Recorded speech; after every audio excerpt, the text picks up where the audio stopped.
Eu sou o PH Pereira e este é o canal Mergulhando nas Escrituras. A bem da verdade, nós estamos diante de um assunto extremamente relevante para os nossos dias, não é? De antemão, meus irmãos, eu gostaria de elucidar sobre a pessoa de Miguel Serveto.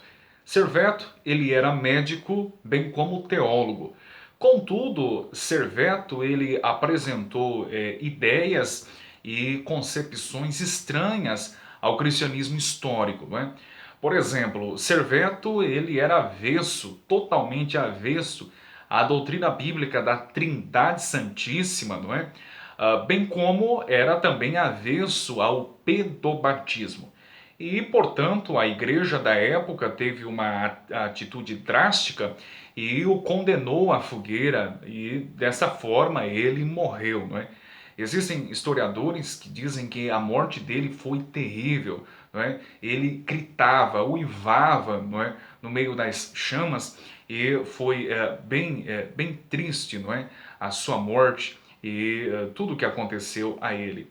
Sobre a pessoa de João Calvino, Calvino não matou Serveto, ok? Eu entendo que Calvino poderia muito bem usar argumentos a favor dele para que a igreja não chegasse a este fim, não é? Contudo, nesse aspecto, Calvino não se envolveu, ele apenas testemunhou, não é? Que de fato Serveto apresentava ideias, pensamentos e concepções estranhas ao cristianismo e também ao ensino bíblico. Calvino foi testemunha disso, né? Desse fato. Todavia, não foi Calvino quem o condenou à fogueira. Até porque Calvino, meus irmãos, ele era estrangeiro em Genebra. Ele era francês. Portanto, ele não poderia votar, ser votado, ter porte de armas, tampouco ter cargos políticos em Genebra. Eu penso, meus irmãos, que as pessoas que levantam falsas acusações contra a pessoa de Calvino fazem isso com a intenção de denegrir a sua imagem.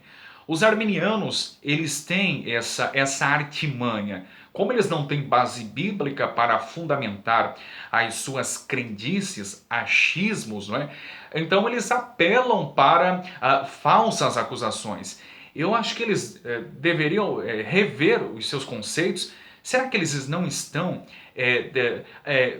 pecando e contra o mandamento do Decálogo em Êxodo capítulo 20, aonde diz não levantarás falso testemunho, o oitavo mandamento, não é? Será que isso não seria uma quebra deste mandamento?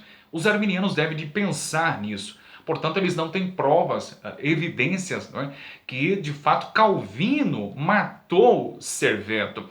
Eu penso que eles fazem isso a fim de denigrir ou macular a imagem daquele santo homem. Agora veja bem, meus irmãos, porque eu e os reformados, nós não temos nenhuma pretensão de defender com unhas e dentes, Calvino. Calvino não foi Cristo. Calvino não morreu na cruz por nós. E é isso que os arminianos devem de pensar, ok? Calvino, nós entendemos que foi um santo homem de Deus, não é? O maior intérprete da história da igreja que o cristianismo já conheceu. Contudo, eu não tenho nenhuma pretensão em defendê-lo, ok? E nós devemos pensar nesse aspecto sobre a pessoa de Calvino. Agora veja bem, embora se ele cometesse tal atrocidade, isso não aboliria o legado, a herança teológica que ele deixou. Apenas um adendo aqui, Calvino ele era um total depravado, ok? Ele poderia muito bem cometer tal deslize, embora nós não temos provas disso, ok? Mas Calvino, ele era um depravado. E acredito que você, que está me assistindo agora, comete deslizes terríveis cotidianamente. Portanto, devemos ter cautela quanto a isso. O nosso modelo é Cristo, não é Calvino.